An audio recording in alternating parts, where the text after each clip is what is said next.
Guys in the back, we're ready when you guys are.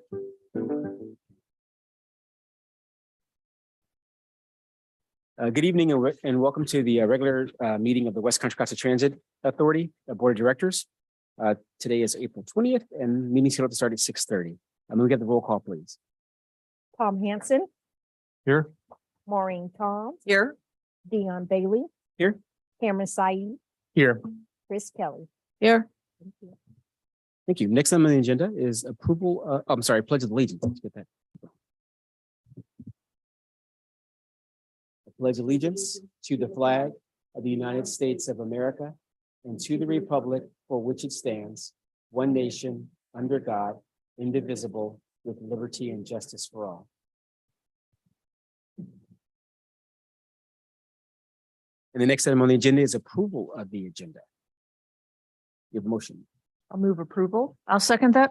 Okay, a motion and a second. All in favor? Aye. Aye. Okay, so motion carries. 6, is it 6? 2, 4, 5, 0. Sorry, I'm mad about that. Next item on the agenda is public communications. This time is for members of the public to bring up to the board of directors matters of general interest that may not be on the agenda. Do you have any public comments this evening? No, we do not. Okay, thank you. And moving on, item number 1, consent calendar. Do we have a motion to approve the consent calendar, or does anyone want to pull item in the consent calendar? I'll motion to approve the consent calendar as is.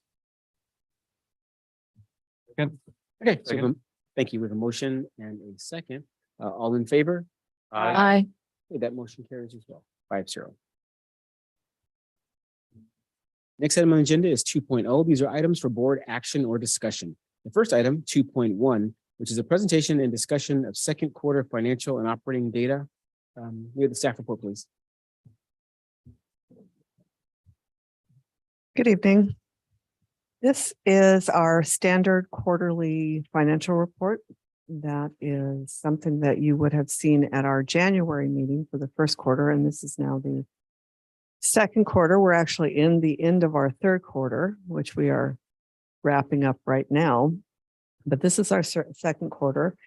I don't have anything in particular to point out, other than the fact that we're in line with all of the functional categories. Our expenses were in line.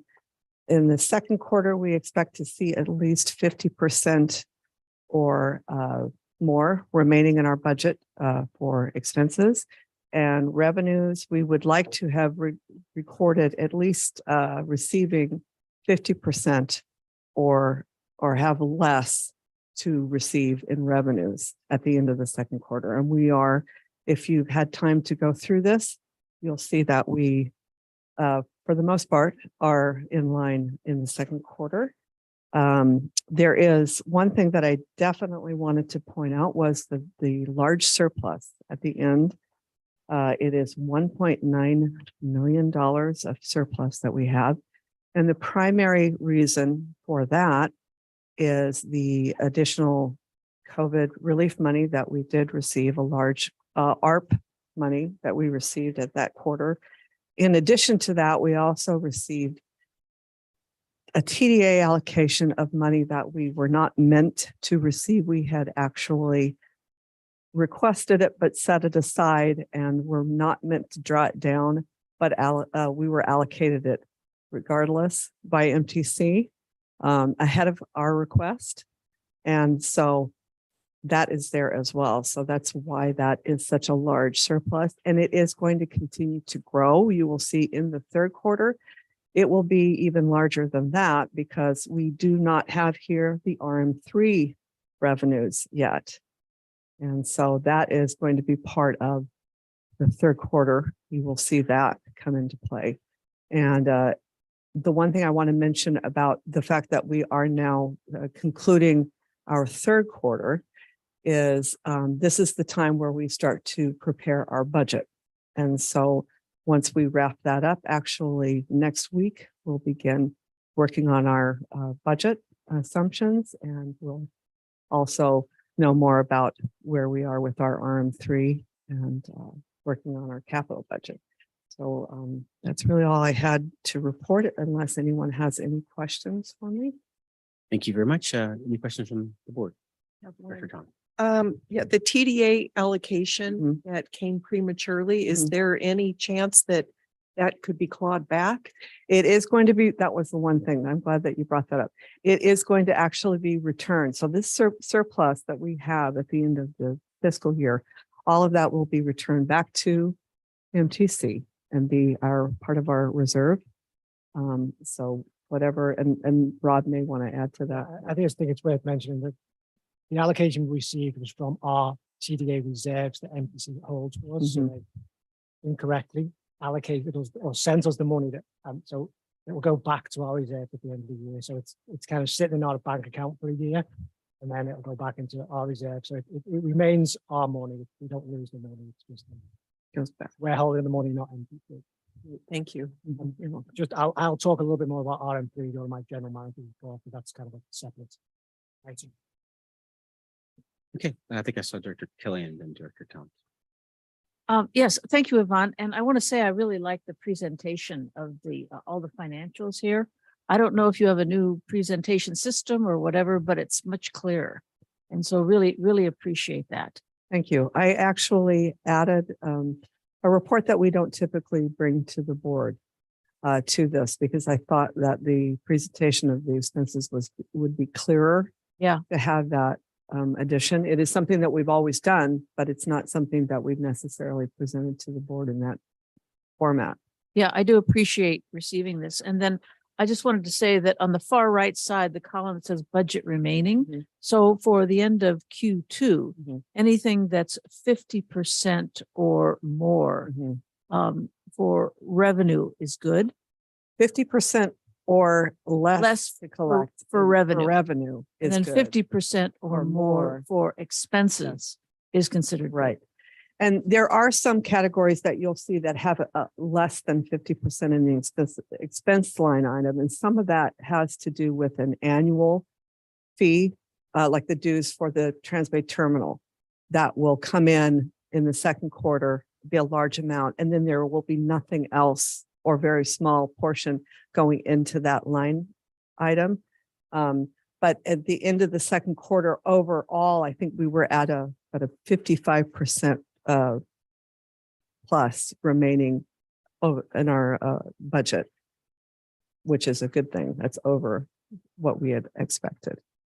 So, Right. And then just right now to clarify, you have you're showing as of Q2, a $1.9 million surplus. yes, And that will change by the end of the year in some way. it will actually be greater. That Amazing. yes, it's a good problem to have, I suppose, but Thank you. Yes. Thank you very much. I You're really welcome. appreciate it. Thank you, Director. Tom, correction. Nancy? What do you think the reserves will get to at the end of the year with the added money? Difficult question to answer. But, it's because MTC holds some of our reserves and then we hold some of our reserves. So there's kind of a moving target. But I believe right now, the start of the fiscal year, we were around $4.5 million in our reserves. It may have been slightly more, but around $4.5 million. This year, because of the additional RM3 capital money that we're going to receive and the fact that we are where we are in this budget, I would anticipate, as Yvonne says, this surplus this year to grow and probably potentially up to, towards $3 million. So our reserves could be, around $7 million, I would imagine, going into next year. That'll give us nice cushion moving forward. It's a cushion with, there's many reasons why we're going to need that cushion. So it's good to have there. Thank you. Director Kelly. Yeah, I just have one last question. So the last page here, the quarterly financial and operating data report, it said it's for the quarter ending September 30th, 22. Is that correct? yes. Yeah? No, I'm sorry. Okay, so that's just That a wasn't typo. updated. That's not correct. Okay, all right. No, it would be right, December 31st, Okay, so it'd be Mhm. December the 30th. second. Okay, yeah, that's the Mhm. format we normally have looked at. Okay, thank you. Apologize. Any other comments? I think we've heard a lot of the same, but I think it was a good report. It's easy, it is different to read, so I appreciate that. And the financials in general, we're doing better, as well as our ridership is slightly increasing. I think that's part of the consent calendar items. So it is good to see that we're moving in the right direction. I know most of our money doesn't come from fare box, but it's good to see us moving in that direction and having reserves for our Mhm. the next agenda item here, which is purchasing some equipment, I think. So thank you very much. You're welcome.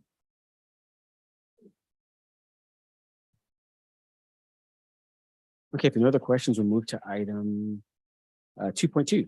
Consider and adopt a resolution 2023-03 authorizing the executive certifications and assurances and authorizing agency forms for the low carbon transit operator program LC top local match for zero emission bus purchases.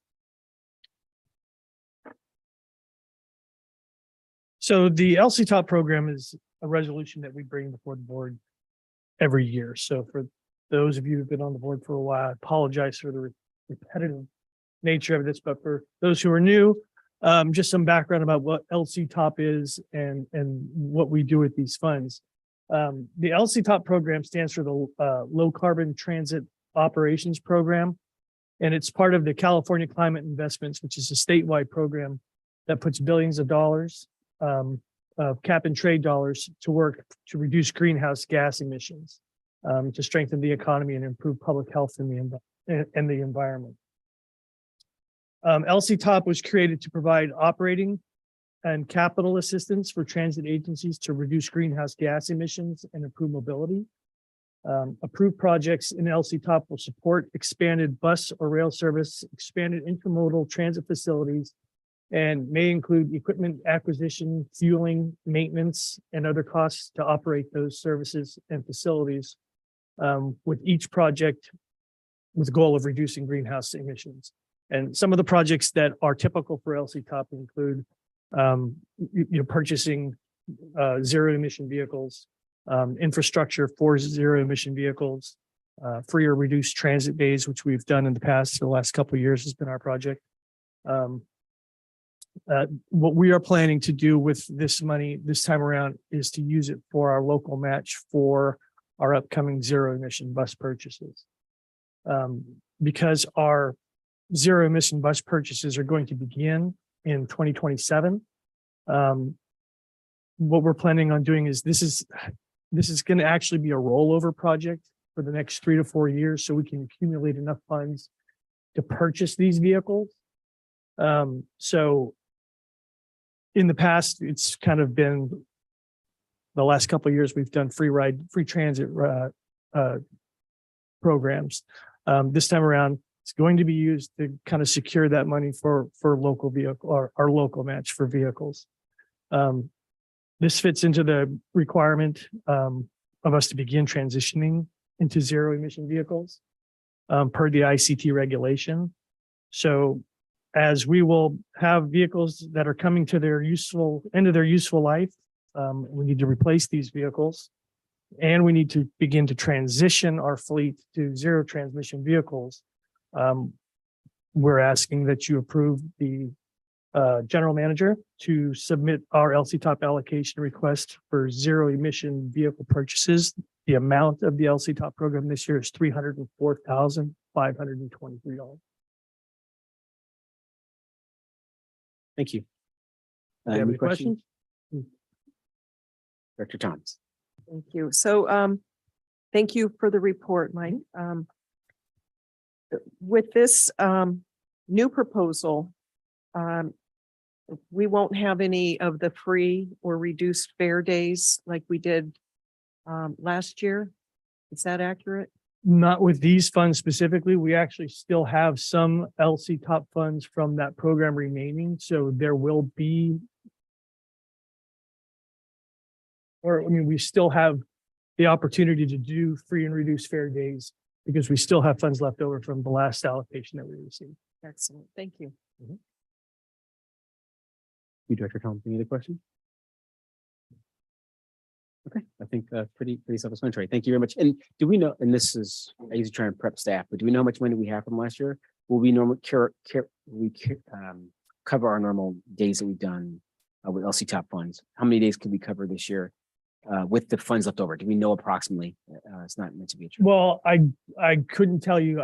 I don't know it right off the top of my head. I mean, I have that information and can certainly, email or to you or text it to you and let you know. But there are funds remaining. I just don't know how much is left. That's good enough. We can always work with Rob if we have questions on it. So. Well, I think I maybe just add one item to that, because in the past couple of years, there's been an attempt to get a number of Bay Area transit operators to offer free rides for a given set period of time. And we've used these funds for that purpose. But there's a good chance that opportunity may come around again in September or October, where many agencies will look to offer either free or reduced fares. So it may be an item that we bring to the board with we have this much funding, but we would anticipate that that's going to cost us a little bit more. So the board would then decide if they wanted to, allocate additional funds to that program. It's not a guarantee anyone's going to do that. It's just we've done that the last few years, and I think the momentum is that there's a number of agencies like that idea of having September is transit month, so it kind of fits in with that model. So if we get the opportunity, we'll come back to the board to get approval for that. Thank you. And that's sort of tied in with, with I think we did in October last year. We had the free rides. Yeah. Okay. That was kind of where I was going with it. Thank you very much, Director Thomas. Yes, thanks. Since you're mentioning that, I have had some discussions with folks at the Pinole Middle School, and it's a co-located campus with the middle school and an elementary school. And they have had horrific traffic issues up there. And I have thought that one of the ideas might be to introduce the middle schoolers to WestCat. I know my own son used WestCat to get from that school home in the valley, and that might be a really good opportunity for us to push that program for those middle schoolers, and then perhaps for Hayward and Hercules Middle and High School, and also John Sweat to see if we can introduce transit to the younger folks. It's something we can certainly explore. I think it's a project that we may be able to work with TAC on, because I know they kind of have funding for that kind of initiative with schools. I will just say we did speak with the principal of the elementary school, that occur in that site. And a while ago, you know, when that was kind of in discussion, I think one of the things that we would also need to look at is we don't currently have any transit service on Appian Way and where those locations are. So with the construction that's going on, there will be new stops being constructed. So I think it's something that we would need to plan around and figure out how to do. I think the idea of introducing students to transit is something. Yeah, there was a stop at Canyon and Yeah, Appian Way that the students use. The concern is they're just crossing over Appian Yeah. Way. So I think once the construction is done at the old Doctor Hospital, there's going to be new signal lights put in and crossings and Mhm. stops on both sides. So I think that's when we would really look to reintroduce transit in that corridor. Right, thank you. Good question. Thank you, Director. Any other questions on this item? I'd like to move approval of resolution 2023-03, authorizing the execution of certifications and assurances and authorized agent forms for the LC Top program. Local match for zero emission bus purchase. I'll second that. Okay, so this one's motion by Tom, seconded by Kelly. All in favor? Aye. Aye. Okay, so motion carries 5-0. Next item on the agenda is 2.3, consideration and adoption of the West Coast Transit Authority zero emission rollout plan. And then there's a resolution that goes along with it. We have the staff report, please. That's me again. So we mentioned the ICT earlier with the LC Top, that the innovative clean transit regulation requires that each transit agency submit a complete rollout plan that's approved by its governing board to show how we're going to achieve a zero emission fleet by 2040. The rollout plan, and I think we mentioned this in a previous board meeting, it lays out the careful planning before the purchase requirement of the ICT begins. It's essential for the synchronization of vehicle procurement, infrastructure build out, and fuel cost management. And one thing that's also extremely important is it's very important that a plan is approved and submitted to CARB before we can actually apply for funding for infrastructure and or vehicles. Using the guidance templates that were provided by CARB, we developed our rollout plan to meet the ICT regulation requirement. The plan, which is included in your board pack, includes all the required elements that are for approval by CARB and outlines the schedule for completion, the complete transition by 2040. After careful assessment of the zero emission technologies that are available currently and taking into consideration our service geography, route characteristics, including length, as well as our close proximity to off-site hydrogen fueling, we've concluded that pursuing hydrogen fuel cell vehicles will meet our zero emission requirements in the near term. Hydrogen buses will allow us to replace our existing fleet at a ratio of 1-to-1, whereas electric vehicles would likely require an increase in fleet size. Additionally, the availability of off-site fueling at a new hydrogen fueling station that's being developed by Chevron, as well as our potential to leverage work that's already being done by AC Transit, will allow us to delay significant infrastructure costs associated with the zero emission transition. By fueling at initial 15 to 20 vehicles off-site initially, Westcat believes that the need for infrastructure could be delayed by as much as 10 years.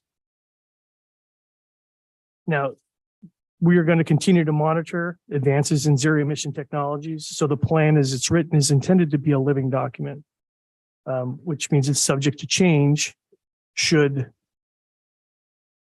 the technology change. Our transition plan is required to be adopted by the Westcat Board of Directors and submitted to CARB by June 30th of this year. So as the plan addresses all the elements prescribed by CARB, and with the understanding that it is a living document, we recommend that the board approve the rollout plan dated April 20th, 2023, to be submitted to CARB by June 30th of this year.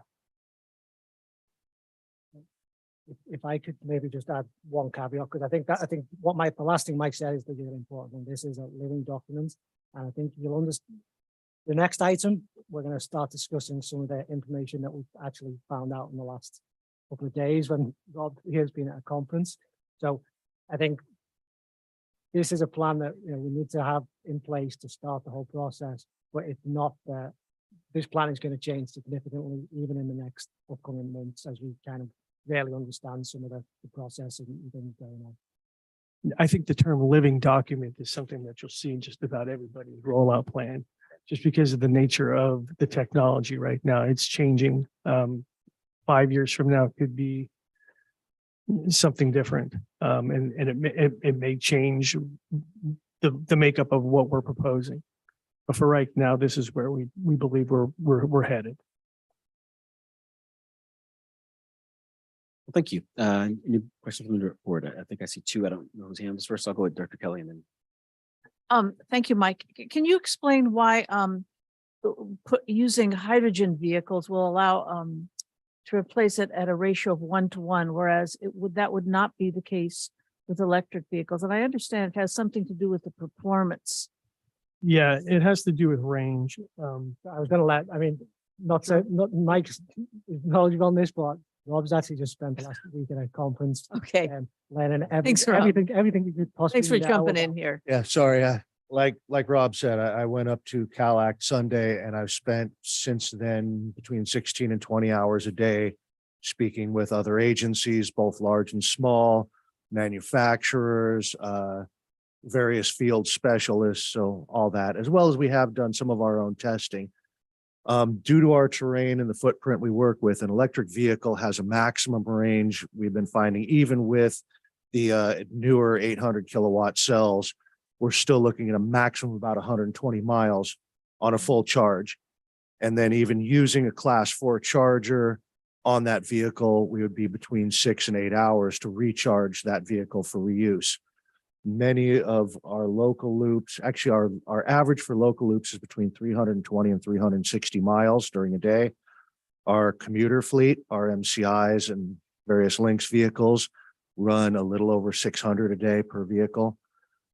The advantage to hydrogen, whereas it's still not perfect, the current hydrogen cells with a proper battery plant with them are running in terrain similar to ours, around 300 miles between fueling, and with a proper fueling setup can be refueled in 6 minutes and put back out on the road. So that's why we opted towards the hydrogen. We would literally have to over double our fleet to maintain electric, as well as vastly upgrade our electrical facilities, because we'd be talking at a fleet of 2.5 times the size of what we have now. We'd be talking at least megawatt usage, quite possibly getting into the terawatt usage categories. Yeah, thank you. And I've heard that in other areas too, and I just want the public to understand that. And I know that AC Transit has had some hydrogen fuel cell vehicles, buses for a while, and that seems to be working out. And, as you and Mike have said, everything's changing, in terms of the technology, and what we say today may not be the case in 5 years. And that is the case. Literally within the last couple of weeks alone, the technology from the manufacturers has grown.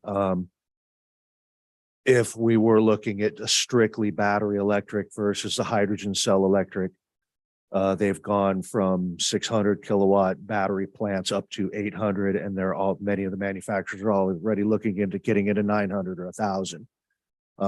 Those plants still would not give us what we need, but in combination with the hydrogen fueling cell for the off-grid charging while in service, that will again extend our range. Right. And to bring in electric and only electric, we'd have to have different infrastructure and all of that. We may not have the means to do that right now. Yeah, it would be a major transition, whereas with hydrogen, a manufacturer that's actually two that are going to come out and speak with me on our property within the next few weeks, produce a small, what they call a mobile fueling. Mhm. It's about the size of a 20 by 60 cargo trick container. And it can do full hydrogen fueling at 460 volt, 3-phase, 250 amp, which we have on site already. So literally we could just run a cable out to a safe portion of our lot. Once we have the funding for it, bring this unit in, drop it, and we could actually manage a fleet of almost 20 vehicles a day off of just that trailer, rather than having to put in class 4 chargers, Right. whole new pedestals, PG&E, some of the companies, other agencies that have gone full electric have actually ended up having to buy out the entire remainder of substations in their neighborhoods just to be able to charge fleets half the size of ours. Okay. Now, I was just going to add something because AC Transit I mentioned. I think AC Transit have been doing a lot of testing. AC Transit have been in this electrification program for a long time. They're kind of a leader in the field. And their latest research, they did a comparison of similar type vehicles on similar type routes using diesel vehicles, using hybrid vehicles, using hydrogen, using electric. And the hydrogen ones were clearly the better performers out of the vehicles that they charged. And their latest plan for their vehicle replacements is moving away from electric and battery vehicles and moving strictly towards hydrogen in the future. So, I also think there's a lot of opportunity for leverage with AC Transit being so close. And Rob's had some initial conversations. I've had some conversations with some of their staff about, they have the facility in Richmond, being able to just leverage some of their knowledge in infrastructure and technology as we can move ourselves forward into the game. Because they're so far ahead of us, and there's a lot of information we can gain from them. Yes, Yeah. AC Transit was one of the agencies I spoke with, as well as the consulting firm that they've been using for about the last 10 years in all of their green aspects. And as Rob said, even they are angling towards the hydrogen. They have several of their own fueling plants up and are expanding their hydrogen fleet currently. yeah, great. Well, thank you for explaining all of that. Really appreciate it. Thank you. Director Sosai. Thank you. And this might have been answered with Director Kelly's question, but I just wanted to double check that the needed range for buses is between 320 and 360 miles. Is that correct?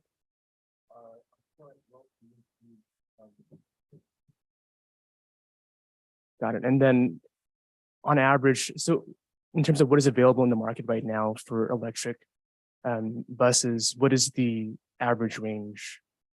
For the type of terrain we use, that we have here and we deal with, and a full electric plant, the best that is out there right now would give us about 120 miles on a charge.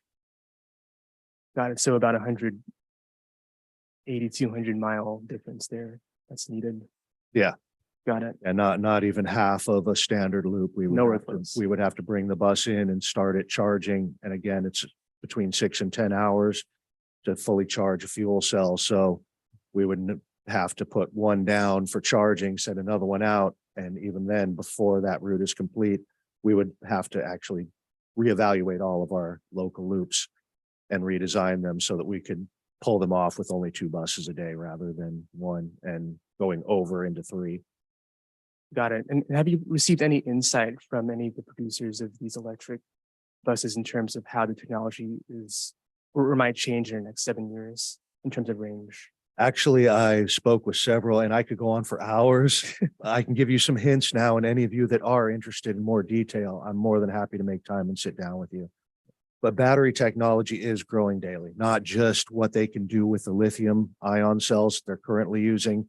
There is current testing with sodium batteries and a few other chemicals that will again raise the ranges. And we don't know how much yet. They have not reached a maximum. So, in the next 10 years, they may have whole new systems that come out that they haven't even thought of yet. The industry is really that fast right now. Understood. And then on section E for facilities and infrastructure modifications, there's different phases there, right? There's different infrastructure that's focused for each time period. Because this is a living document and we're still sort of waiting to see how the electric buses and technology sort of advances there, we could see changes to maybe what's included in those different phases. So if say in 7 years, we see that electric buses have that range possible, we could see additions for possible. Oh, solar and possibly charging even whole new options. Yeah. The document is, as he said, a living.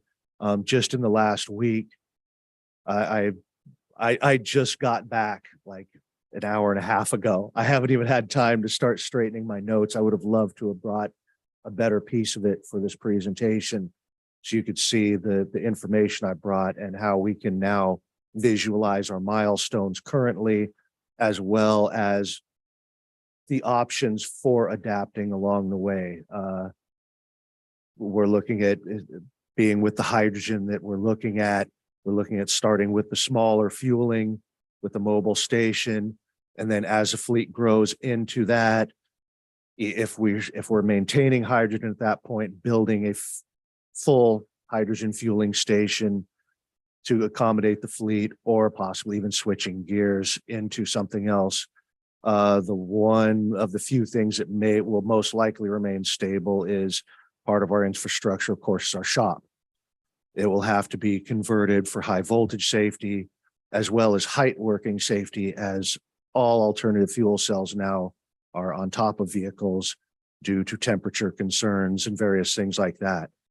So we have to put in mobile scaffolding, all that.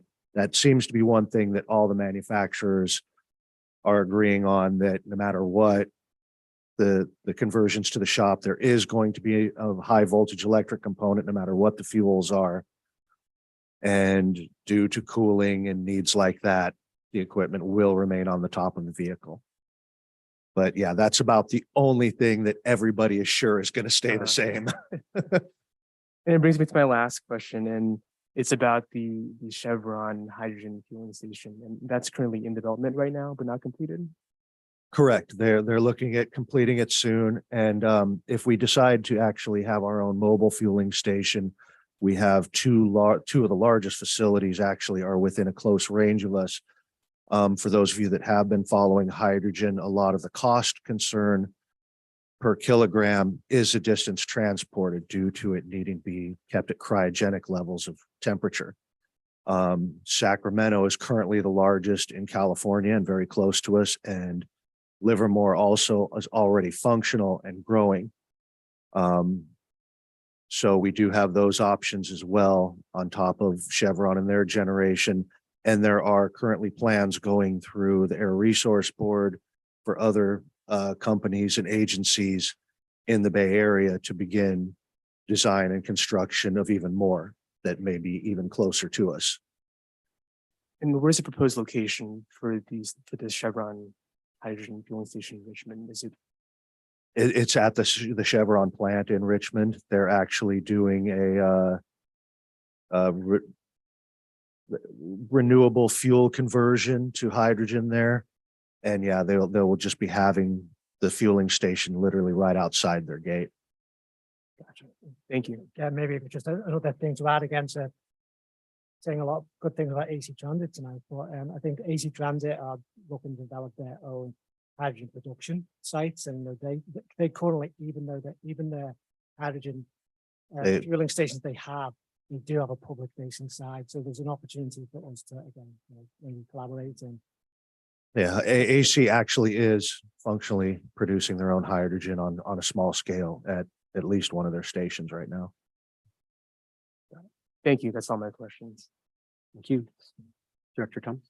Yes, thank you for that information. It's really exciting to see how things are evolving, even within a few weeks. It is. I was speaking with the Air Resource Board up there. I decided that my official stance is excited, but a little overwhelmed. So my question is, when you talk about a mobile fueling station, I'm curious how, if that's to be located on site, how often does it have to get, filled up?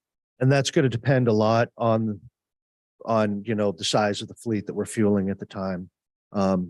As Michael said, we're looking at doing our transition in chunks anywhere from 8 to 12 vehicles at a time. A standard hydrogen fuel cell currently on the hydrogen vehicles is 300 kilograms. I believe that the mobile stations can be capable of up to, I have that in my notes. I wish I could say for sure, but I'd rather not comment without my notes in front of me. But it would require refilling every couple days. And there would also be a difference on whether we're using liquid hydrogen or gas hydrogen for the storage on how much we can maintain at a time.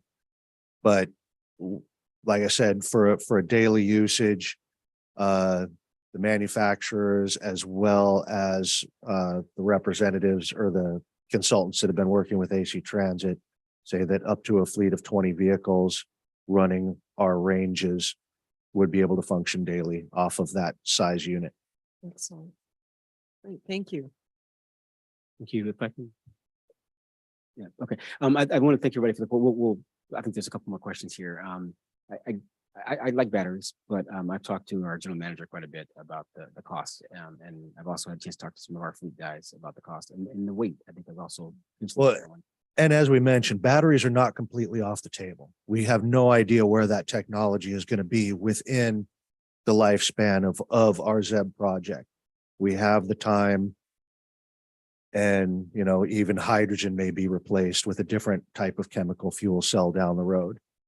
But yes, due to combinations of maintenance, range, longevity, the hydrogen currently, the majority of Northern California agencies are going with the hydrogen option for the same reasons that we are looking that we need to. No, I was going to say that I think the good thing about this being a living document is that it can change, right? So we can look at find some different things. Also, I think for agency our size to experiment, EVs weren't quite as good a decade ago as they are today, and maybe we should wait for the technology to catch up with us a little bit on the EV side, at least for an agency our size. Some of the large agencies can afford to experiment a little bit and do some trial and error, but I think it's good for us. It's also good to hear that we can change, so we can have hydrogen. Maybe we'll have both at some point in the future. Or something different, right? And so I think for folks who are concerned about only being clean energy, and clean probably should be in quotes because a lot of chemicals in the batteries as well. And I think that hydrogen is also a petroleum byproduct. Is that correct? They use petroleum byproduct from natural gas. So what I'm saying is that neither one is a completely. None of the California facilities producing hydrogen are currently using any type of fossil fuel. They're either using the water steam electrolysis, or they are converting either a highly advanced version of biodiesel, like the Nesty fuel that we already use. That's what Chevron does, is they leverage that to make their hydrogen. And I believe Sacramento is using a combination, but one of their main ones is a renewable natural gas, methanes and things like that are also retrieved from renewable sources, both bio trash as well as even harvesting from animal farms and things like that. Well, that's good to hear. So I think what I'm hearing you say is that in California, it's going to be a cleaner energy either way. Yeah. I know that Richmond Sanitary, I think, is partnering with the company out there to do some Raven to do some basically taking trash and converting it. Yeah. Like I said, the Chevron is fully the trash. As I mentioned, the biodiesel we already use is produced by the original same people, but then Chevron takes it and converts it, does their little magic and turns it into actual usable H2 for the fuel cells. I think it's exciting that we get to start here, and like I said, we can see where we go. Yeah, like I said, it's a really exciting thing, and California is, all the hydrogen producers are fully green. There is no fossil fuel in the H2 production that anybody seems to be aware of in this state. I mean, maybe some little out of the way place that's making their own, but yeah, any of the large producers and suppliers, it is the green hydrogen. Thank you. Director Kelly, sorry. Yeah, so this is maybe a question for you or for Mike. You say we're scheduling a complete transition by 2040. Does that mean that we will be having those 48 buses and 12 shuttles completely with a zero emission vehicle? Will there be any residual diesel vehicles, or they just have to be taken out of production by the time 2040 rolls around. Yeah, our current plan, which I still need to clear a few things with Rob to make sure we're all on the same page with the way we're going to attack it. But yes, our entire fleet will be replaced and entirely green by 2040. Okay, Only worth noting that just because of the life of vehicles, I mean, our entire fleet will be green by 2030. 2035 is roughly what I'm looking at between our vehicle replacement needs and the having a couple years up front to do the conversion to our lot and shop and get all of our cross training to make sure that we can do this in a safe and efficient manner. yeah, that's great. And that's really impressive. I mean, that's like what, 12 years away or something? Yeah. Yeah, amazing. Thank you. Okay, if there are other questions from the board, we have a resolution. I think it's 2023-04. We have a motion.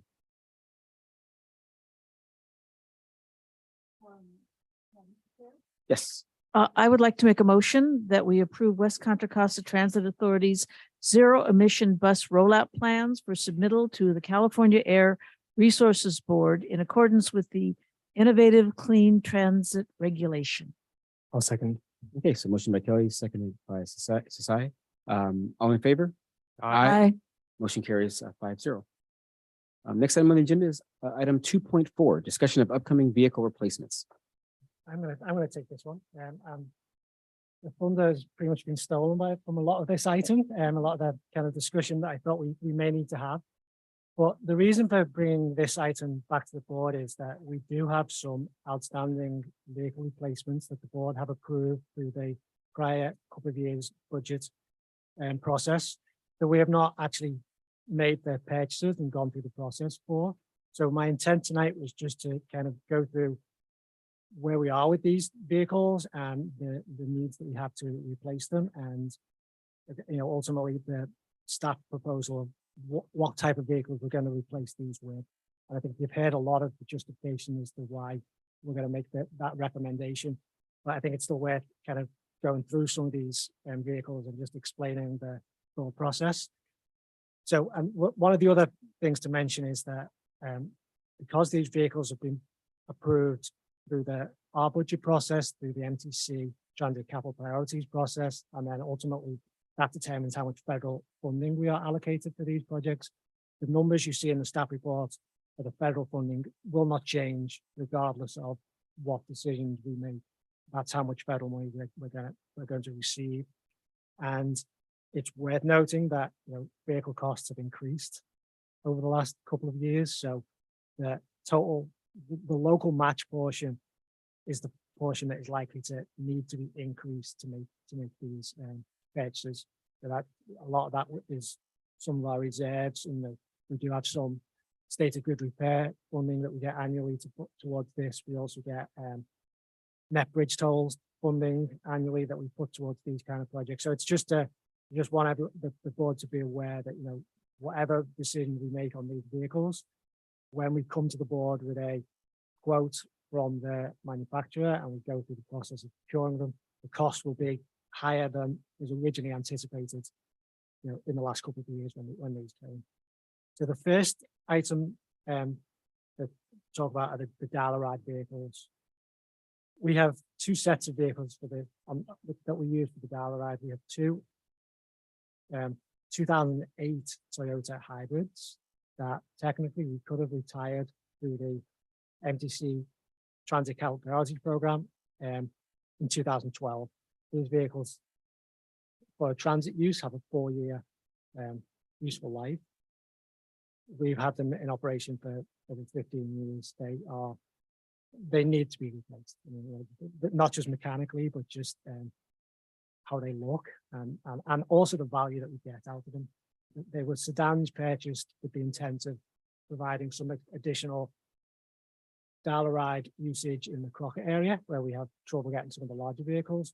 But the reality is they're not ADA accessible, and they've been very underutilized what they were purchased for, which is probably why they're still sitting around after 15 years.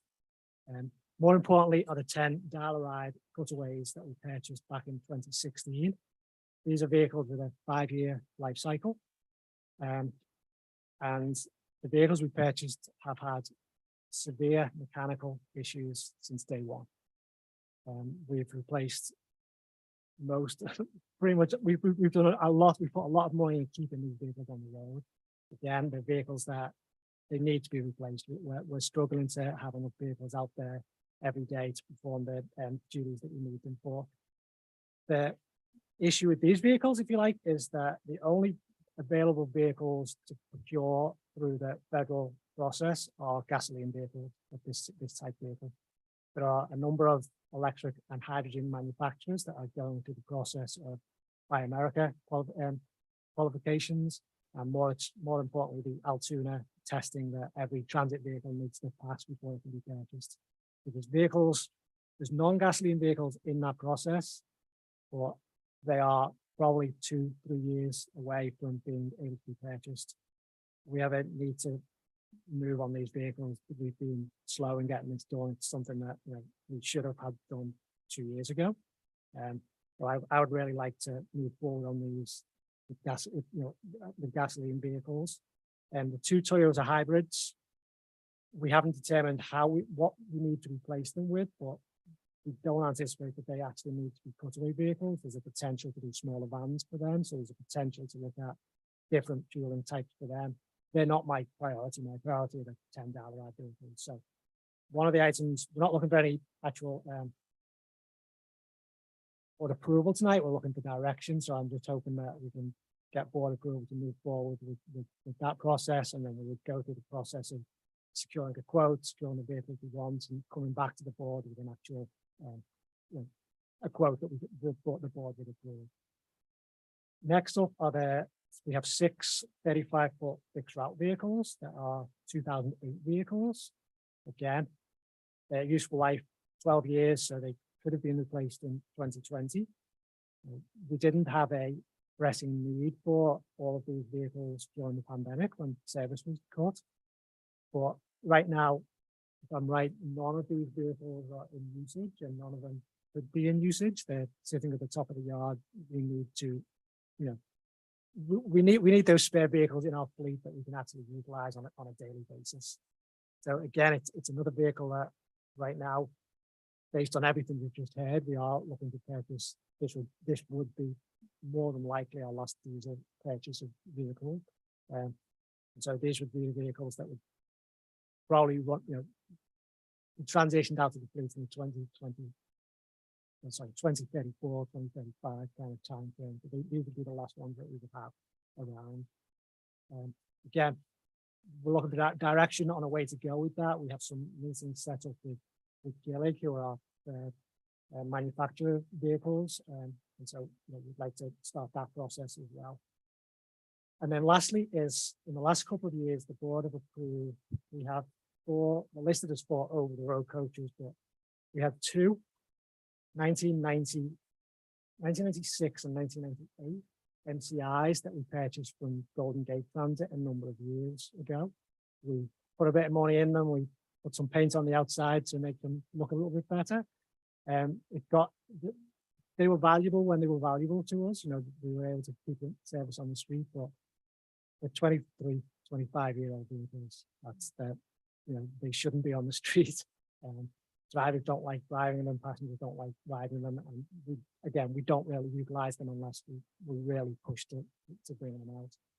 And then the other 2 vehicles that are part of this 4 were a 2000, I think they're both 2003 vehicles that we got when we first started operating the links. And we converted them, or we did a midlife overhaul in 2011, which was close to their end of life, but that should have given us another 6 years. So again, these vehicles shouldn't have been in our fleet for the last 3 or 4 years, but we kept them because they're backups. They're useful when they're needed, but they're not ideal to be out there on a daily basis. They're old, they have mechanical needs. So originally our plan was to take those 4 vehicles, and we went through the process of, again, board approval, going through the MTC process and going through applying for federal funds with the intent that we would purchase 2 double-deck vehicles, similar to the 3 Alexander Dennis that we currently have. Alexander Dennis having been bought out over the last couple of years, no longer producing any vehicles within the United States. They've moved all of their operations back to Europe. So there's not actually an option to purchase a double deck vehicle at this current time. You know, I think there's other, so what we're thinking of doing, and again, this is a set amount of federal money, and this whole process is going to involve Mike having to go back to the FDA and rework our grants, and that involves NTC. You know, there's a lot of kind of work in the background, but we're looking at some kind of MCIs, over the road coaches, like we currently have instead of the two double deck vehicles. I think the number we would do and the fuel type is a little bit still up in the air. You know, I think I'm not sure we're looking to replace those immediately. Then they're kind of the least of our concerns, but there is a process to go through for us to change our grants and go through the whole federal process again to kind of make sure we keep this money for ourselves, for our usage. So they're the kind of where we are. I was going to ask Rob to discuss a lot of what we just discussed. So I think while that we can see if there's any questions and we can answer anything. But I think, again, we're just looking for a discussion tonight, but I think the important one for me certainly is just understanding and direction from the board to move away with to move forward with the replacements of the Dowler company. Okay, thank you. And I'll turn to, yes, Dr. Hanson. I'd just like to say, I think this is a really good plan because it kind of is like our transition plan. It's kind of moving us, it buys us time to figure out which way the market's going and who's going to build the best vehicle for us to use in the future. And it'll get us new vehicles that get us to that 2035. So we're not the last piece of diesels and gas powered stuff on the road for it. So I think it's a good long-term plan to get us into that position so we can take advantage of everybody else's research while we wait for the market to sort itself out. So I think it's well put together, and I think we could just maybe add one more thing about the 635-foot vehicles. As I say, they're not currently in operation. If we're looking to do any expansions, we need to move certain size vehicles work on different routes, and there's a lot of moving things around. But we're utilizing most of our vehicles in our fleet currently with the service we have, and we're at 75-80% of service levels. So in order to increase service, we could also need to get workable vehicles on site and not vehicles that are sat in, as Rob calls it, the graveyard at the top of the top of the yard. Do we know what direction Gillig is going in? They're producing here locally. So what way are they looking to go? Gillig currently has, and they've only had it for a few years, a battery electric. At the end of 2024, though, they will do their first release of their hydrogen fuel cell. And I actually was speaking with Rob before we came in here that I'm hoping that some of our replacements are going to line up shortly after that. And I'm hoping to sneak in with, because I know AC is going to go after a bunch of them, see if we can sneak in with them and piggyback a couple orders in their first year or two of their hydrogen cell release. Because we have been a Gillig shop forever, and the Gilligs have proven themselves reliable for decades now. And yeah. And those will be built here in the Bay Area? Yes, they will still be built at the plant down in Hayward, I believe still. Livermore, I mean, Gillig actually moved. Oh yeah, Livermore. I haven't been to the new plant yet, sorry. I knew they moved, I couldn't remember where. I hate to think how much money the new facility in Livermore costs, but it's very, very impressive. If you ever get a chance to get a tour of that Gillig facility, I would highly recommend it. Thank you, Director Thomas. Yes, thank you. I'm taking a look at, the list of vehicles that need to be replaced and the amount of federal funds and local funds. And I'm just doing a little, back of the napkin, back of the envelope math. Are we looking at 156,000 allowed per vehicle for those Toyota hybrids? Yes. Because when we wrote the grant, the way that this is another grant that we will need to go through some federal process because this grant was written to replace the two Toyota hybrids with two cutaway vehicles. Oh, and okay. so that's why those numbers don't quite make sense. But as I say, we haven't quite settled on the actual vehicle type. But yes, it's ironic that the two Toyota vehicles have a 156,000 and the actual 10 cutaways are more like 114. 114,000. That's just the nature of how the federal funding flows year to year through the NTC system, and the fact that we're in the San Francisco, Oakland UGA, which means we don't necessarily compete with Art, Uni, AC Transit for the federal funding, because we get it, but it affects how much money we get based on, because we're in such a large UGA. Right. But when it comes time to us actually ordering the equipment, it could come in lower than that. Is this just the ceiling? That is how much money that is. So the idea is that MTC has put together what's called a bus price van, bus van price list that kind of they survey all of the operators on what their cost of purchasing different types of vehicles are. And every operator does things slightly different. They include different types of equipment. So it's a very average number. And historically, the amount of money that, and then this federal amount is 80% of that amount. Historically, our vehicles tend to cost a little bit more because we add in, features that we've liked over the years, and some of them are passenger amenities, some of them are maintenance facilities, maintenance things. So our vehicles tend to come in a little bit higher. I do know that the cutaways currently are going between around $130,000–150,000. That's kind of again, without knowing how we would customize a vehicle. So they're looking to be slightly more than what we would probably have anticipated. Okay, and then just an overall question. I'm wondering if any of the cutaway size vehicles, if those could be replaced, used on any of the fixed routes. Are there, if you can just give me an idea, are there any fixed routes that are not full that run? My concern with doing that would be our existing cutaways are really past end of life. We've reached the law of diminishing returns. I'm having to put more money and more money and more time into these vehicles just to keep them on the road. Right now, I'm actually below my minimum amount of spares because we have two that have major electrical failures that we're going to have to send out to a manufacturer.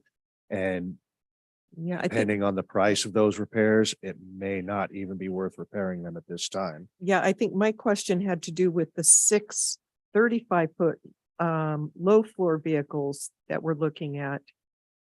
Is there any opportunity to take a look at any of the routes that might not be full and use the smaller cutaway size? I think a lot of that is to do with how operationally how driver shifts are put together.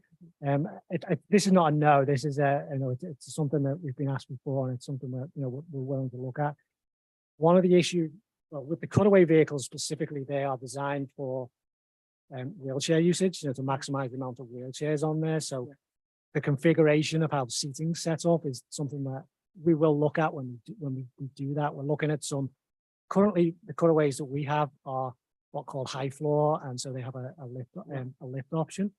Some of the ones that Rob has seen and I've seen at a previous conference are low floor, so it'll be a ramp. So there's a different way of configuring the inside. So it's not a no, I guess is the response. And I think one of the things is we only have, because of a lot of our routes are interlined and they're out there for a long time during the day, there's that operational challenge of, okay, there might not be a lot of passengers at 2 o'clock in the afternoon, but there might be passengers around, at school time. So there's a lot of that needs to be kind of weighed in. But I think the question is valid. It's one that we're kind of trying to figure out as we move forward with a lot of these vehicle purchases and how we allocate resources throughout the system. Right. Okay. Thank you. And Thank you it so much. is actually a question we have come up with between Rob and myself already. But Right. like he said, there's just some logistics we need to. I've heard it as well. That's why I wanted to, this is a perfect opportunity to put it out there, and now I can Yeah, respond. in fact, over the next several weeks, I have several manufacturers bringing vehicles around to look at. And even though we can't plan on that at this point, they are bringing an extended version of our cutaways around just for us to take a look at and keep in mind if we could use them in the future. So yeah, it is something that we have been weighing already. Great, thank you. That's all I have. Thank you, Director Thomas. Any other questions from the board? Dr. Hanson? Rob, maybe you could go over real quick about how we get buses, that we actually don't procure them ourselves. That we actually partner with others, that we don't actually put out a. So, yeah, so there's a number of what are called consortiums throughout the state who go through the work of dealing with the bus manufacturers and putting out a request for proposals. And the way it works is that it's been transit agencies and actually CalAct, which is the California, I never get the acronym, it's the conference Rob's been at this week. They deal with a lot of small and rural operators, and they have spent the last 4 or 5 years putting together, working with bus manufacturers, both cutaways and the larger agencies. So all of the smaller agencies can be included in that contract. So we have an option to purchase every vehicle that is in our system is listed as a viable replacement. So we can pick and choose the manufacturers off that list. There's a set of the prices included in that. So if we were to go through our own request for proposals and try and get a bid, knowing that probably on a GLA, for instance, would be interested, it's a lot of staff resources, a lot of staff time and work, and so it's been really helpful that these kind of consortiums have been in place for. The process used to be even easier. It was called piggybacking. There's now a where you could just say, "Oh, well, they've got a contract, and we go on that." Now there's a more formal process of having to be named within the contract, and so larger agencies are stepping up to do that. Kind of Connection is the one that will still actually purchasing some vehicles off. We still have some options. We did that 6-7 years ago. You kind of just need to be named on it, knowing how many vehicles you want to do. It's kind of a base layout of the vehicle, and then individually negotiate with the manufacturer. The double deckers that we had actually at least kind of did that work, and there was always end users were able to be involved in that contract and purchase those double deckers through that process. So it's a very useful process. Thank you, Director Thomas. Hanson, sorry. Any other questions from the board before we, I think we just need recommendation on this one. That's looking for just a direction to, I mean, we gave the direction to move forward with the purchase of the cutaways, and and this would be the plan. And again, we will bring any actual purchases to the board for final approval before we go through that process. Okay, I'm looking at the board. I think I'm seeing consensus there. Yeah. Okay. Appreciate it. Thank you. Thank you. Moving along very quickly, next item is 3.0. But before we do that, I should have mentioned at the beginning, I just want to acknowledge staff. This is our first time meeting in person in a long time. And staff is on top of it. And then back in the back, there's some City of Pinole staff broadcasting this. Just want to thank them for that. And with that, I'll go to committee reports, which is section 3, which is number 3.0 on the agenda. And first up, 3.1, it's the general manager's report. Thank you. So I just have a couple of items on this. You may have seen some social media postings about there's a general manager, transit CEO, transit trip tomorrow taking place. We did a similar event last September during Transit Month where I think there was 12 of the general managers plus the executive director from MTC took transit from Oakland into San Francisco back on the ferry, and then we had a number of riders and advocates kind of stopping along on the way, and then we met for a happy hour after the fact. The one tomorrow is starting at Orinda BART station, and then we're traveling up to Pittsburgh Bay Point BART station, traveling on a Tri-Delta vehicle and a County Connection vehicle, and then back on a BART vehicle back to Walnut Creek. So, and then again, there is a happy hour in downtown Walnut Creek. Anyone is welcome to attend any part of that journey. I did try really hard to get Westcott involved in this particular trip. The original plan was, again, starting in Orinda to go up to somehow get out to Martinez on either Tri-Delta or County Connection, ride our vehicle and then back.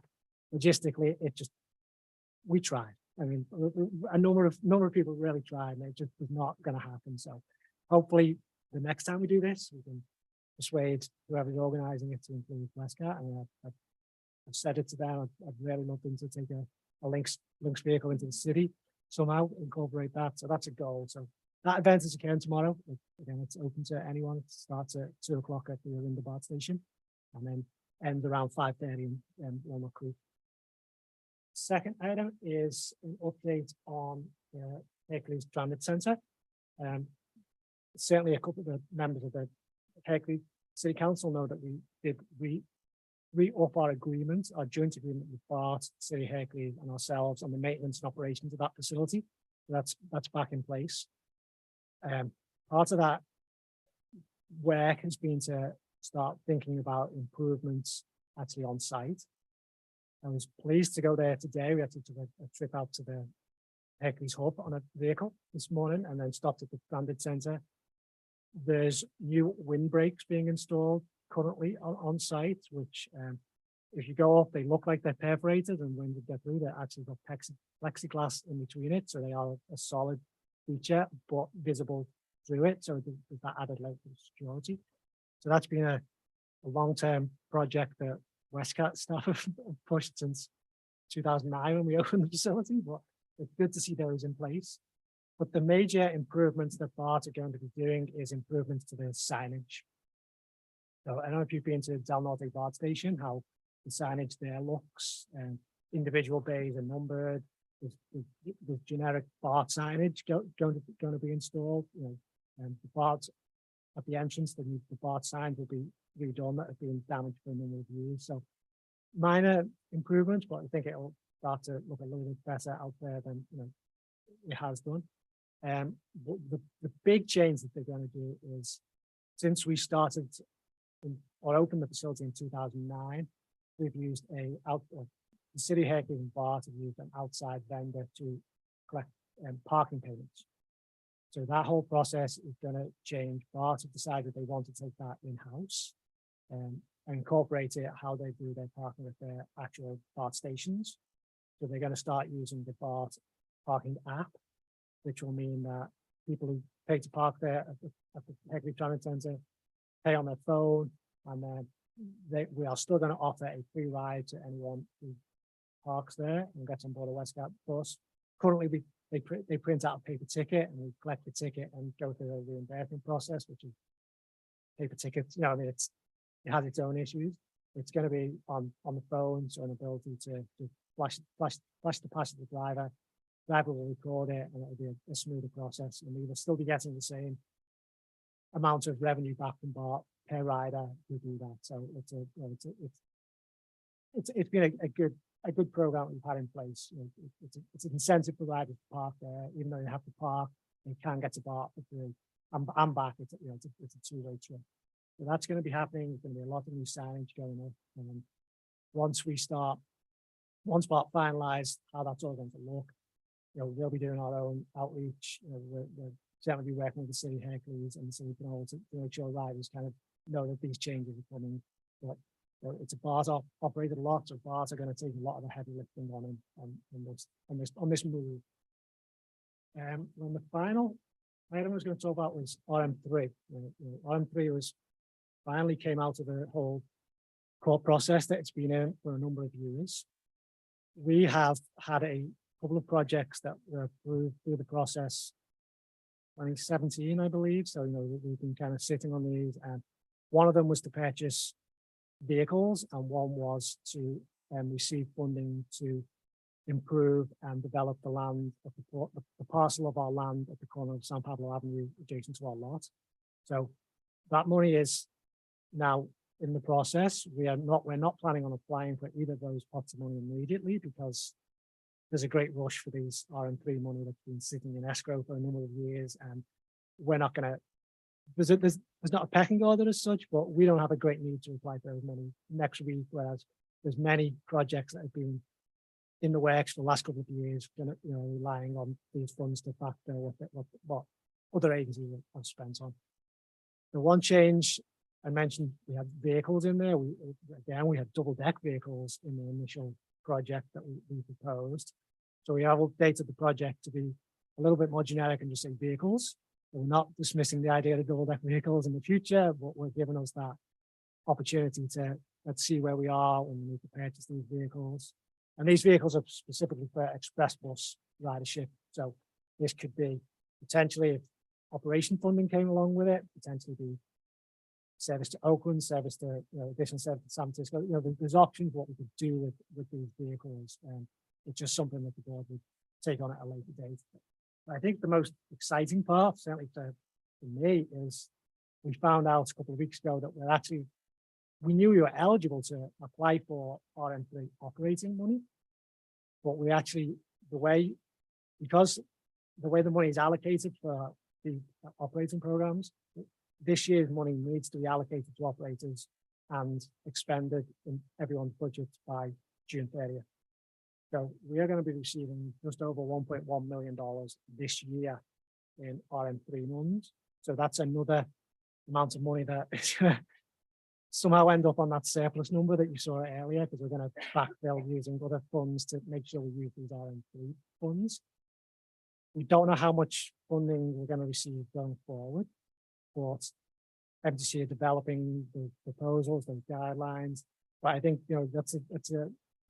they based this allocation on all of the transit operators who will be eligible on their ridership numbers, on the amount of service they operate on express bus corridors, and out of I believe it's $20 million. We got $1 million for the range of our size. It's a pretty good percentage-wise of funding. So I'm hopeful over the next few years we're going to see RM3 money being in our budget annually, and like we get RM2 operating money. So that's a positive thing. So just an update on that, and so we're getting that money this year, and then hopefully going forward we'll be able to include it in our budgets. So that's all I had for tonight. Happy to answer any questions. That's all. Just a little bit of stuff. Thank you. Any questions from the board? Okay. I think next time on the agenda, I think it was board commission reports. No, it wasn't. WICHIC representative report. And I think we have. Yeah. So that was my first meeting back. I haven't been on WICTAC for quite some time. I think the last time I was there, Maria Veramontes was on the board. So I'm back on WICTAC. Thanks for letting me be there. I think the one thing I'll share out of that one was a discussion about the fiscal cliff.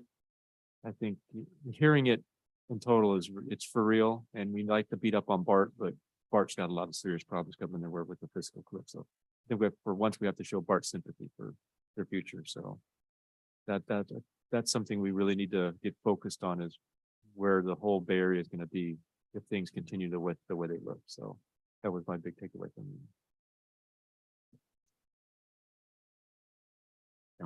Yeah, I just had a question of staff. I don't know if this is the appropriate time. You could do it now or under board communication, Okay, whichever you prefer. I'm okay. I'll wait till board communication. Okay. Next item on the agenda is correspondence. Do we have any correspondence this evening? Okay, thank you. Next item is board communications. I'm going to look to my right. Okay, thank you. I was just curious. I did talk to a resident of Terra Hills and encouraged him to apply with Supervisor Joya for a board seat. I'm just wondering if you have heard anything, and then if you have seen any press releases for a board position from a Rodeo resident. I know the person I know you at least contacted you need to contact, and there was some back and forth emails I saw. I have not seen that he actually completed the application. And then I did reach out to Federal Glover's office and gave the same information that I gave to Supervisor Glover, Joya's office. And so I have not seen that he has actually put anything out there. And I would encourage anyone if they do speak with Supervisor Glover to, we could happily send the information again. To do that, we would love to have Okay, 7 members back on our board as soon as we can. all right, will do. Thank you. Thank you, Dr. Kelly. Yeah, thank you. I have an announcement. So on Monday, April 24th at 10 a.m. out at Bishop Ranch in San Ramon, Contra Costa Transportation Authority will be launching its BEEP autonomous shuttle. And this is a program paid for by a federal grant for about 8 months. And there's a little Navia shuttle that takes about 8 or 9 people. You have to wear a seatbelt. It can go anywhere from 6 to 12 miles an hour. And it's just kind of a first mile, last mile solution in a very controlled area. It goes from the transit center where the county connection buses come in to a couple of office buildings and then over to city center, which is the shopping area at Bishop Ranch. And it makes about a 20-minute circuit. And so it's kind of interesting. It's kind of cool. A company by the name of Beep out of Florida has been operating these shuttles. And so we're having it demonstrated here. And so anybody can come out Monday through Friday from 7:30 to 5:30 and just hop on and ride one of these little shuttles. And you can experience that and see what it's like. And I want to assure all the bus drivers out here that this is not taking away your job by any means. You know, we really need our bus drivers for the complicated jobs, you know, for driving on our major roads, on our freeways. These little vehicles won't do that yet. And a lot of the bus operator jobs are people management, you know, and dealing with situations and crisis situations. But these little loops that you have are really kind of interesting and can be used now and in the future for autonomous vehicles. So come out if you can and ride the Presto. It's free.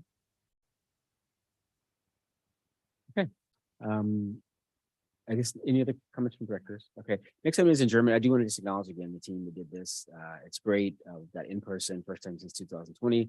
Again, the team in the back, City Pinole, for working with us, staff that did a lot of work in it. And I think I've heard rumors that we may be sort of a hybrid coming up soon. I wonder if we could just, Yeah, I think my plan was to, once we have everything in place and we kind of understood what happened today, is we would utilize the Zoom option that the City of Pinole have in place. And the only reason it's not there, it's not on our agenda this time. I think we can certainly incorporate it into the agenda, and moving forward, public can happily participate remotely. very, very exciting, and well done to everyone that was involved. Last on the agenda is adjournment. Our next meeting is scheduled for Thursday, May 11th, 2023. Have a good evening.